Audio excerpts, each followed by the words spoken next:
Hello, I'm Peter Whittle. Now, are you still proud to be British? Are you still proud of British history? I'm sure that, like me, most of you watching this are still intensely proud. But I use the word still advisedly, for it seems that if the latest British social attitude survey is to be believed, while still in the majority, we are indeed part of a diminishing band. Over the past 10 years, there's been a startling decline in patriotism in this country. There has been a full 22-point drop in the proportion of people who say that they are proud of Britain's history, down from 86% to 64%. There was also a 13-point fall in those who said they would rather be a citizen of Britain than any other country, down from 62% to 49%, so under half. Needless to say, the pollsters cheerfully and predictably concluded that this could be because we are more inclusive now and that, quote, Britain is redefining itself, whatever that means. It's interesting, isn't it, that they don't view these figures with alarm or dismay. It's as though they look at the obvious reasons and decide to come to completely the opposite conclusion.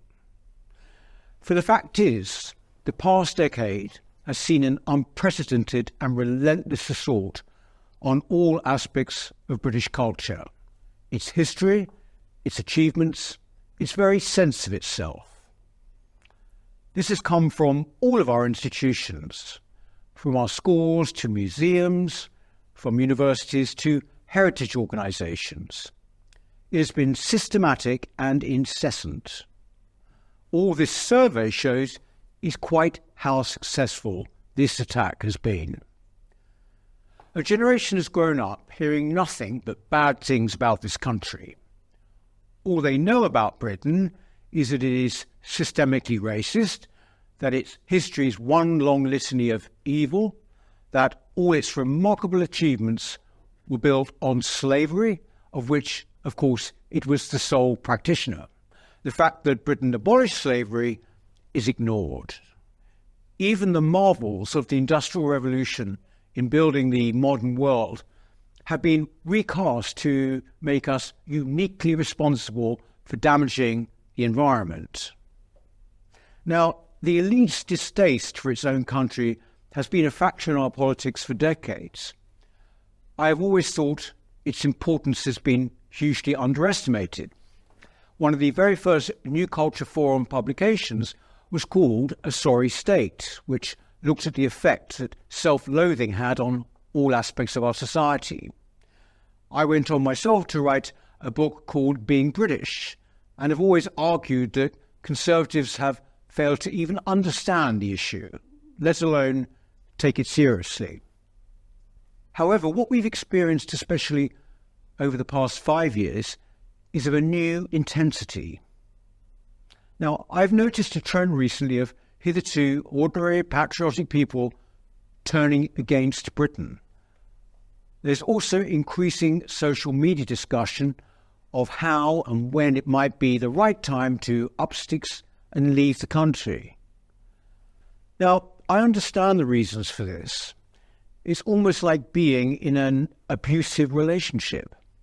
After all, how can you stay with somebody who seems to actively hate you and treat you with contempt?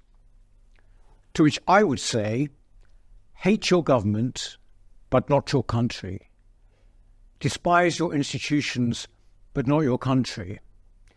Because we, you and me, we are our country. Any future we have rests with you and me. Now, we now have a government whose every instinct is against patriotism, the nation, and its history. And the possible future leaders of the Tory party seem to want to discourage us from talking about culture wars. Well, in that instance, they're right. For it is not just culture wars we're talking about here. Rather, it is a war on our culture.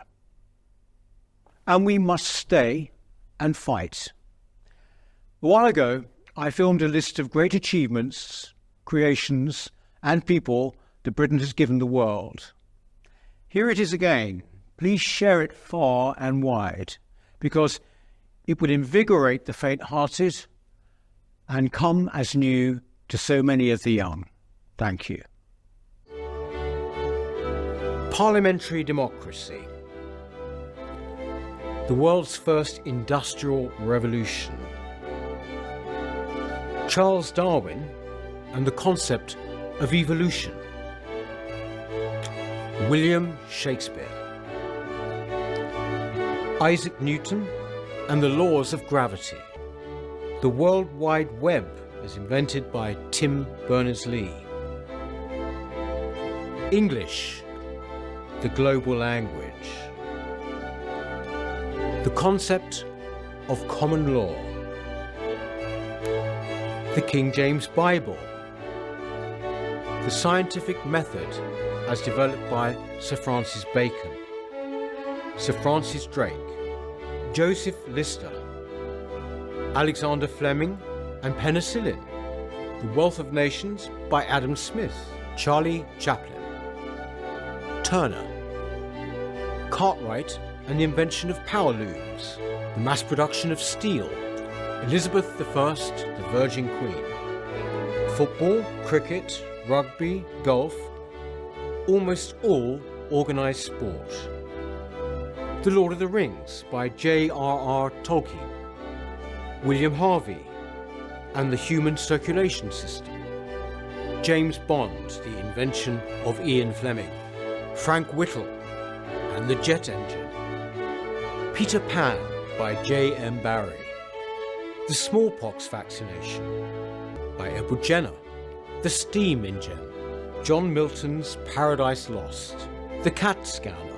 Harry Potter, as created by J.K. Rowling.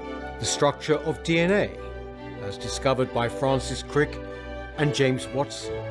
Sherlock Holmes, the creation of Arthur Conan Doyle. The world's first modern postal service. Miss Marple and Hercule Poirot, the creations of Agatha Christie. The Beatles, Sir Alfred Hitchcock. The music of Edward Elgar. Charles Dickens. David Bowie, 1984 by George Orwell. Electromagnetism, developed by Michael Faraday. Railways, the Viagra, Florence Nightingale and modern nursing.